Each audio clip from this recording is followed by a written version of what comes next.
இப்படிலாம் படைத்தாலும் கூட அபிஷேக பிரிய சிவா, அலங்கார பிரிய விஷ்ணு, சோஸ்திர பிரிய சூர்யா, கனிப்பிரிய கந்தா, கலகப்பிரிய நாரத என்று நான் கலகம் செய்யாவிட்டால் என் சிரசாகப்பட்டது 1008 சுடுகளாக. நானும் நாட்டிலே பல வகை வாத்தியத்தை கேள்விப்பட்டிருக்கிறேன். ஆனால் என்னுடைய சிரசு வெடிப்பதற்கு நீங்களும் ஒரு வாத்தியம் செய்தீர்களே, அதை கண்டு ரொம்ப அடிய நகமகிழ்ந்து விட்டேன். ஏன்னா தமிழ் வாத்தியம் 18 என்று சொல்வார்கள்.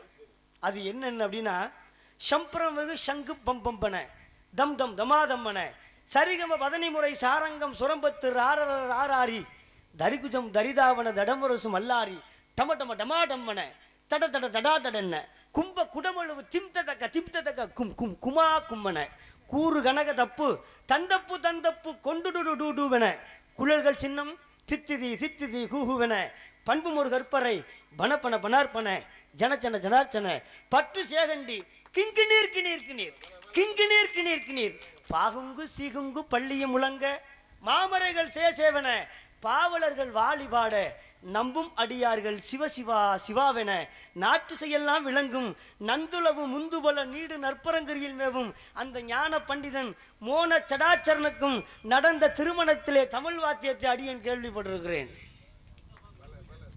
ஆனால் அந்த கல்யாணத்திலே 18 வாத்தியத்தை அடியேன் கேட்டவன் என் சிரசு வெடிப்பதற்கு இப்படி ஒரு வாத்தியம் இசைத்தார்களே, அதை கேட்டுவிட்டுத்தான் என் மனமாகப்பட்டது, சந்தோஷம் அடைந்து விட்டது.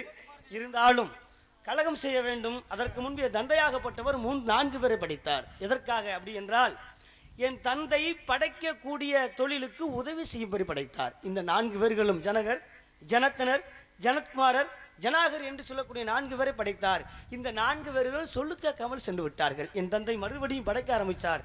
அடிய நானவரும் அடியிலும், வசிஷ்ட ஆத்மாவிலும், தக்கன் கட்டை விரலிலும், பிறகு தொக்கிலும், புலகர் நாவிலும், புலஸ்தியர் காதிலும், அங்கிராஜர் முகத்திலும், அத்திரி கண்ணிலும், ஆரிசி மனதிலும் என்று சொல்லக்கூடிய 10 பேரை படைத்தார். இந்த 10 பேர்களில் 9 பேர்கள் இல்லறத்துக்கு போய்விட்டார்கள். நான் மட்டும் மீதமாக இருந்தேன். என் தந்தை சொன்னார், 14 பேரிலே 13 பேர் சொல்லுக்காக போய்விட்டார்கள், நீ மட்டும் மீதமாக இருக்கிறாய். நாரதரே, என்னுடைய படைப்புக்கு உதவி செய்தால் நலமாக இருக்கும் என்று சொன்னார். அப்பொழுது நான் சொன்னேன், அப்பா, என்னுடைய நோக்கம் எல்லாம் வேற, தொண்டர்தன் பெருமையை சொல்லவும் பெரிதோ என்பதை போல 33 கோடி தேவர்களுக்கும் தொண்டனாக இருக்க வேண்டும் என்று ஆசைப்படுகிறேன் அப்பா என்று சொன்னேன்.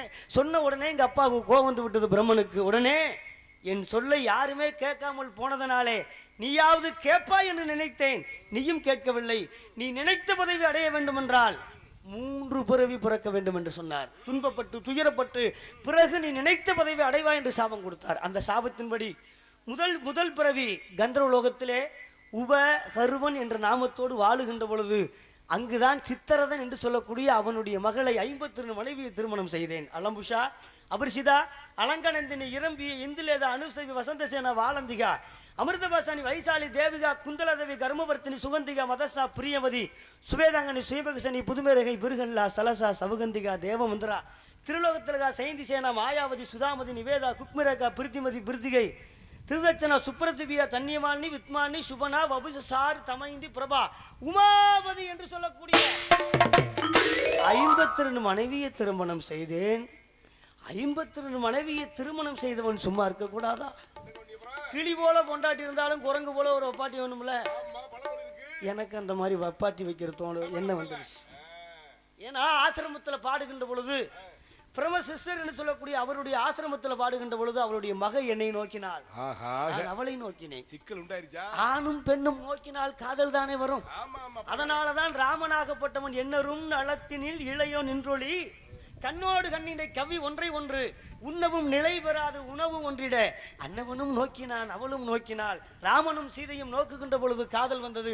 அப்ப ராமனுக்கும் சீதைக்கும் காதல் வந்து வருகின்ற பொழுது அவருடைய பேரை எனக்கு காதல் வராதா? வந்துச்சு. அப்பதான் பார்த்தான் அவங்க அப்பன், ஏண்டா ஏற்கனவே உனக்கு 52 மனைவி இருக்க, சண்டாள பாவி, என் மகளை நீ விரும்புகிறாயா? இனி இந்த கந்தரலோகத்திலே உன்னை விட்டம் என்றால் பொண்டாட்டி கட்டி அழிச்சு போடுவோம் சண்டாள பாவி. அதனால பூலோகத்தில் மனிதனாக பிறப்பா என்று சாபம் கொடுத்தார். அந்த சாபத்திலே கன்னியா குப்சமன்ற நாட்டிலே தருமன் என்பவனுக்கும் கலாவதிக்கும் மகனாக பிறந்து நான் பட்ட கஷ்டம் கொஞ்சமா நஞ்சமா? மனித பிறவியில தான் நான் துன்பப்பட்டு விட்டேன். சரி, ஒரு மனிதன் ஒரு நிலையில் இல்லையே, ஒவ்வொருத்தரும் ஒவ்வொரு விதமாக இருக்கிறார். காசை கொடுத்தால் அவனை போல் ஒருவனை உண்டாய் என்று சொல்லுகிறார். பதவி கொடுத்தால் அவனை போல் ஒருத்தன் உண்டாய் என்று சொல்லுகிறார். பதவி இல்லை என்றால் இகழ ஆரம்பிக்கிறார்களே, என்ன மனித நேயம் இது? அப்படி என்ற மனமாகப்பட்டது மாறக்கூடிய தன்மை மனித பிறவியில் புரிந்து கொண்டேன். இனிமேல் இந்த வாழ்க்கையே வேண்டாம் என்று அடியன் அன்றைக்கு பிடித்தவன் கொட்டையும் கட்டையும் இன்றைக்கு வரைக்கும் விடவில்லை. கொட்டை தான் நிரந்தரம். ஏன்னா சுவை நிறைந்த கனியாக இருந்தாலும் இப்ப மாப்பழத்தை எடுத்துக்கிடுவான், துளியை ஒதுக்கிடுவான், சாரோடு சதையும் சாரும் ஒன்றாக இருக்கும். அந்த சதையும் சாரையும் ஒன்றாக உண்டு விட்டால் கையில மிச்சம் என்ன இருக்கும்? அதுக்கு மேல வேற ஏதாவது இருக்கா ஐயா? இதுதான் வாழ்க்கை. அதுபோல எவ்வளவு பெரிய மனிதனாக இருந்தாலும் முடி சார்ந்த மன்னரும் கடைசியில பிடி சாம்பலாவது உண்டு. மனிதன் உயிர் இருக்கும் வரைதான் மனிதன் என்று பெயர். ஆனால் அந்த உயிர் பிரிந்து விட்டால் உடலுக்கு கட்டை என்று பெயர். இந்த கட்டை எப்படா தூக்க போறான்னு சொல்லுவான். அப்ப எவ்வளவுதான் பெரிய முடிசார்ந்த மன்னராக இருந்தாலும் உயிர் பிரிந்து விட்டால் இந்த உடலுக்கு கட்டை என்று பெயர். இதுதான் தத்துவத்தை உணர்ந்து கொண்டு அடியன் ருத்ராசி கொட்டையும் சிப்புலா கட்டையும் அன்றைக்கு பிடித்தவன் இன்றைக்கு வரைக்கும் விடவில்லை. ஆகையினாலே எனக்கு கழகம் கிடைக்க வேண்டும். கழகம் கிடைக்க வேண்டும் என்றால் பாலும் தெளிதேனும் பாகும் பருப்பும் இவை நாளும் கலந்து உனக்கு நான் தருவேன். கோலம் செய் துங்க கரிமுகத்து தூமணியே, நீ எனக்கு சங்கத்தமிழ் மூன்றுந்தால் எப்படி என்று அந்த கிளவி கேட்டாலோ அதுபோல அந்த விநாயகர் தொழுத வேண்டும். எப்படி என்றால் புள்ளையார் சுழி போட்டு எழுதிடுவோம், செய்த பிழைகளும் இல்லாமல் உயர்ந்திடுவோம்.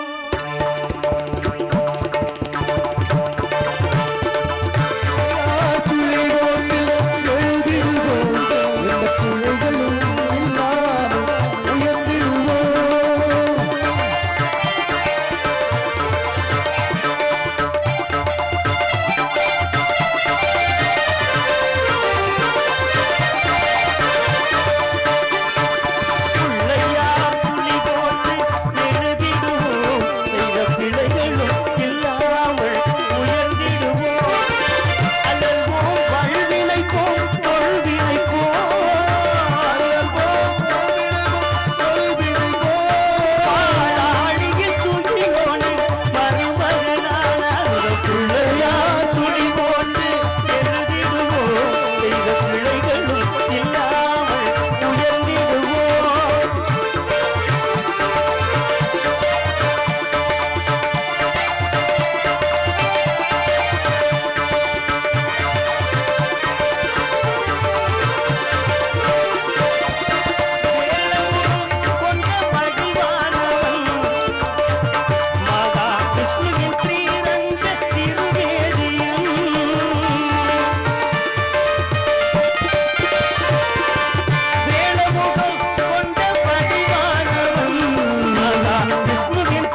வண்ண தமிழகத்தின் வறுமை பிணி போக்க பாடுபட்டு பயிர் வளர்த்த விவசாய பெருங்குடி மக்களே, போர் என்றால் புலிகுணம், பொங்கி வரும் காதல் என்றால் போகணும்.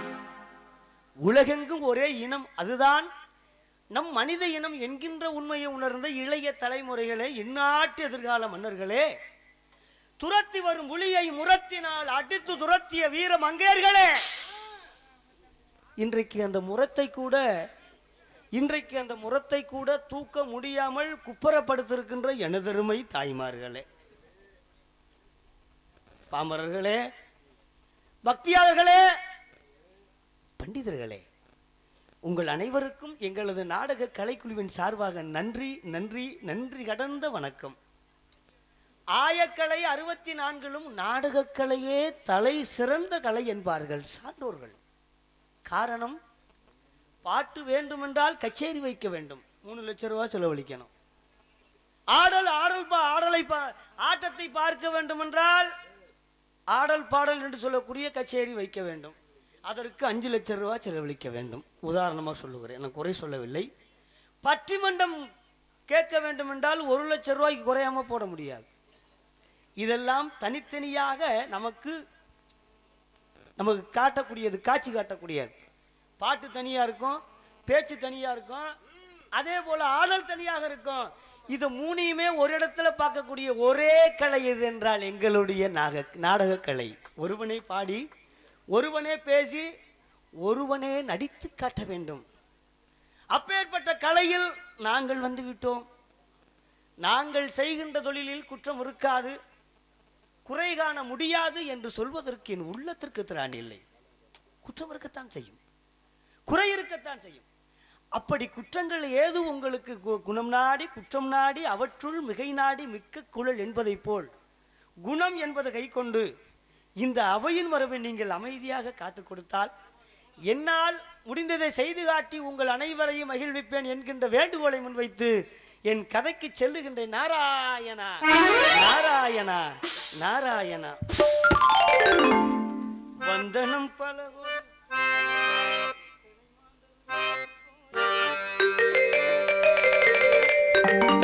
வந்தனம் பல கோடி தந்தேனே சபை நாடி, பக்தியில் பல பேர்களே,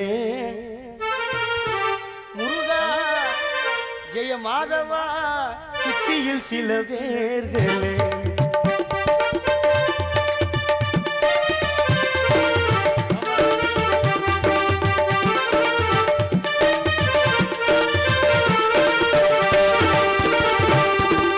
வந்தனம் பல கோடி தந்தேனே சபை நாடி, பக்தியில் பல பேர்களே, மாதவா சித்தியில் சில பேர்களே.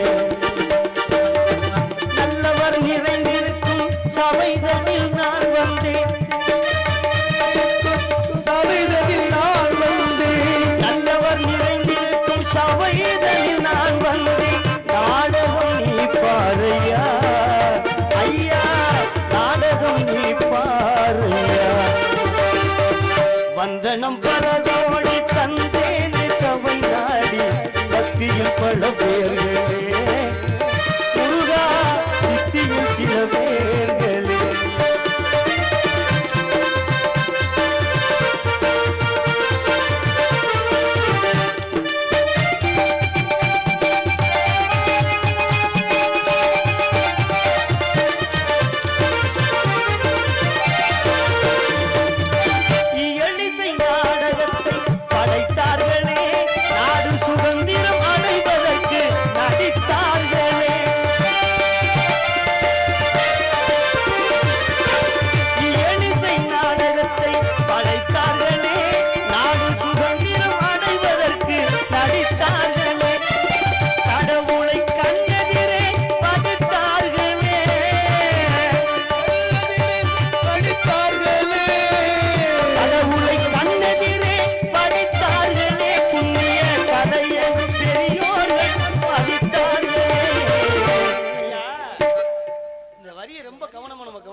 காலம் போனால் திரும்பி வராது, அதான் காலம் பருவ காலம் சொல்வார்கள். மானம் போனால் திரும்பி வராது.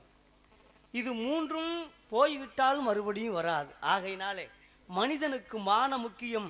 அதனால தான் ஒவ்வொருத்தரும் ஆடை கட்டி அணிந்து கொண்டு வாழ்ந்து கொண்டிருக்கிறோம்.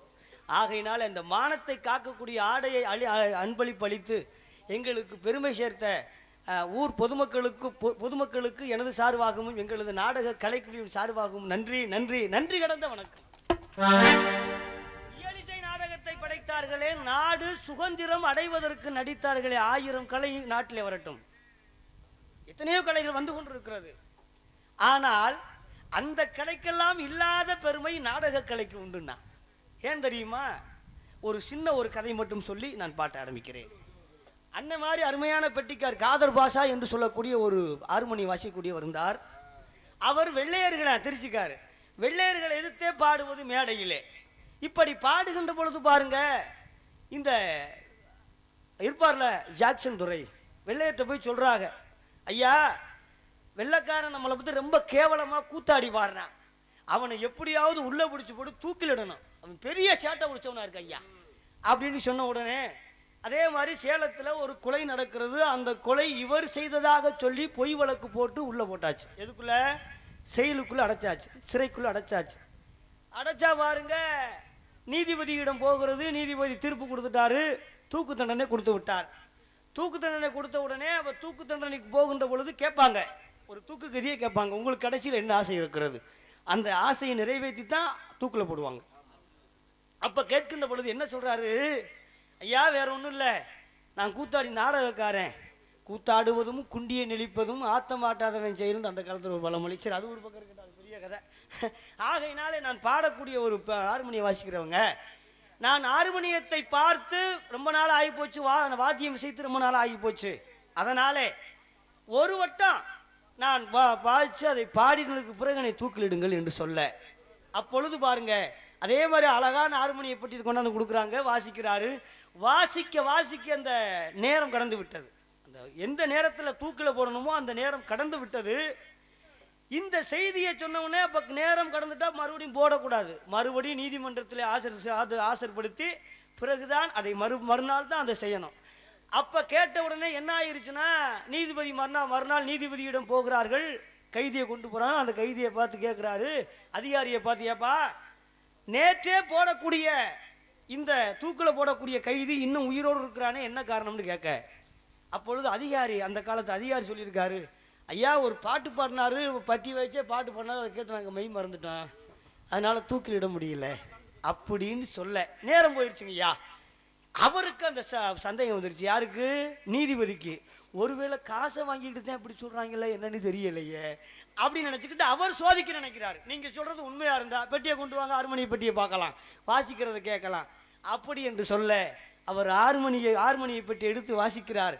முருகன் மேலே பாடுகிறார். பாட பாட அப்போ கண்ணீர் தாரதாரையாக வழிந்ததாம். யாருக்கு? நீதிபதிக்கு.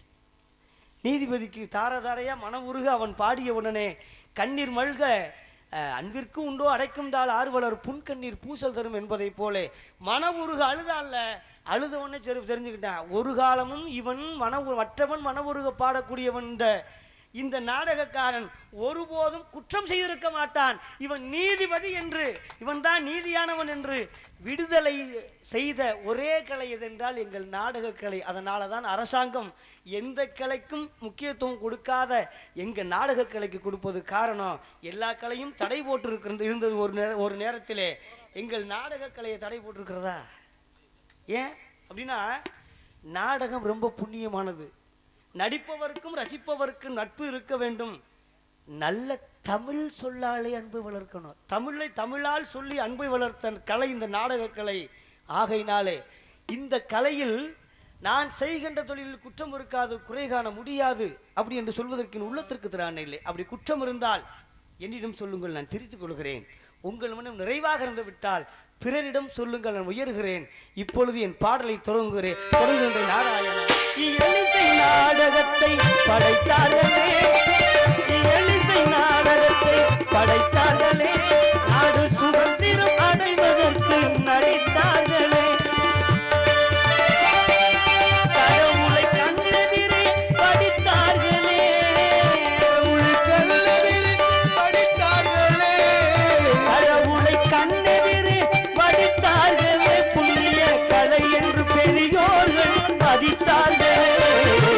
வந்தனம் பல கோடி தந்தேனே சபை நாடி பக்திய பல பேர்களே முருகா சித்தியின் சில பேர்களே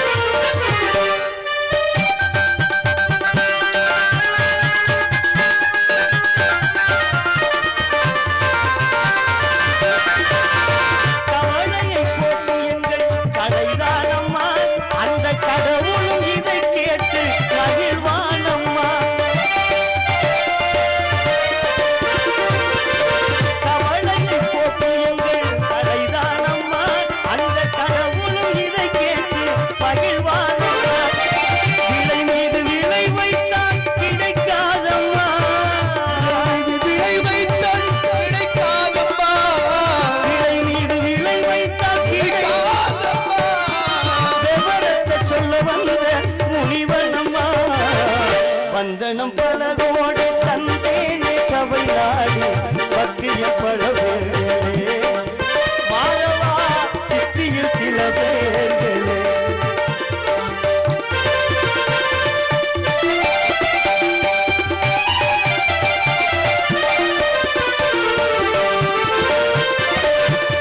நாடக தந்தை சங்கரன் தாசனம்மா தமிழ் இலக்கியம் தெரிந்து கொண்ட புலவனம்மா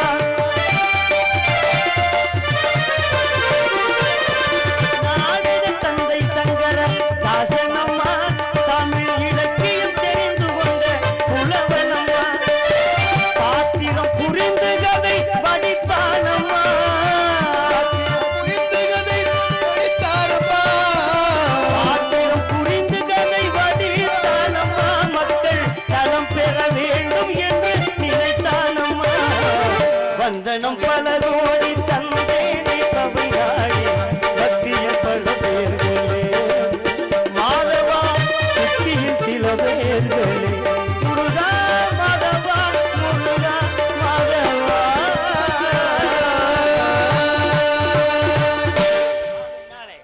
நன்றி நன்றி நன்றி கடந்த வணக்கம். இருந்தாலும் இந்த இடத்தை பார்த்தவுடனே அழகாக இருக்கிறது, பெருமையாக இருக்கிறது. குறிஞ்சி நிலத்தையும் குளிர்ச்சியான வனத்தையும் பார்க்கின்ற பொழுது 2 நாள் தங்கிவிட்டு போகலாம் என்று ஆசைப்படுகிறேன். ஆனால் இருந்து விட்டால் சிரசி வெடித்து விடுமோ என்ற அச்சமும் பயமும் என் மனதுக்குள் இருக்கிறது. ஆகையினாலே இந்த குறிஞ்சி நிலத்திலே ஏதாவது சப்தம் ஏதும் கேட்கிறதா என்று சற்று அறிந்து பார்க்கலாமா? அருமையான அருமையான கானம். ஆஹா ஆஹா, எவ்வளவு இனிமையான கானம். இந்த மாதிரி கானத்தை இந்த பகுதியிலே காணமே. ஆத்தாடி, எவ்வளவு முறையாக ஆலோலம் சோ என்ற பாடலை பாடி நான் மேலே வந்தவன் இந்த கானம் கேட்டவுடனே கீழே வந்து விட்டேனே. என்ன ஆச்சரியம், என்ன ஆச்சரியம், என்ன அதிசய ராகம் இந்த ராகம்.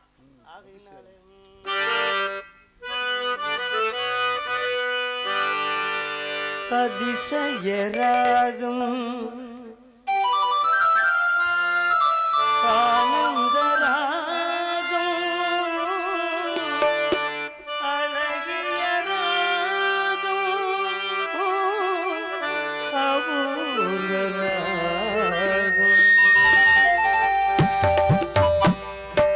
அதிசய ராகம் ஆனந்த ராகம் அழகிய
இசைக்கலைஞர்களை பாராட்டி திருப்பூரைச் சேர்ந்த அன்பு தம்பி வன்மிகன் அவர்களும் கோயம்புத்தூரைச் சேர்ந்த தாமஸ் அவர்களும் 500 அன்பளிப்பாக இருக்கின்றார்கள். அன்பளிப்பு வழங்கியை பிரிவுபடுத்திய அன்பு இது எங்களுக்கு எங்களது கலைக்குழு சார்பாக தெரிவித்துக் கொள்கிறோம். நன்றி, வணக்கம். நன்றி நன்றி நன்றி.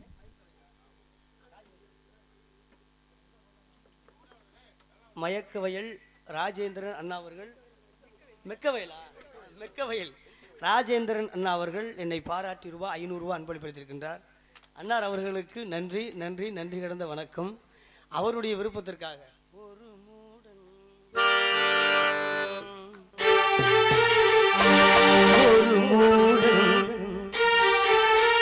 கதை சொன்னார் என் கதை இது காதல் தெய்வீகம், இது காதல் தெய்வீகம். அடமோடா ஒரு மூடன் கதை சொன்னார் என் கதை அதுதான்.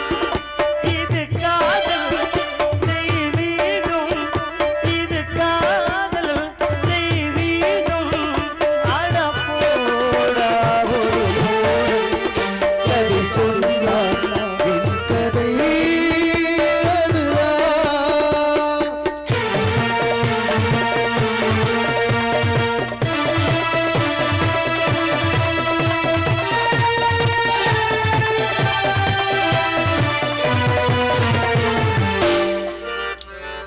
பெண்ணை படைக்காது பிரம்மனே, பாவம் ஆண்களே, பரிதாபம் நீங்களே. பெண்ணை படைக்காது என்னை படைக்காது பிரம்மனே, ஆரம்பங்களே, பரிதாபம் நாங்களே. எந்த மடையனோ சொன்னான் பொருத்தமா, காவியம் தேசமே. ஒரு மூடன்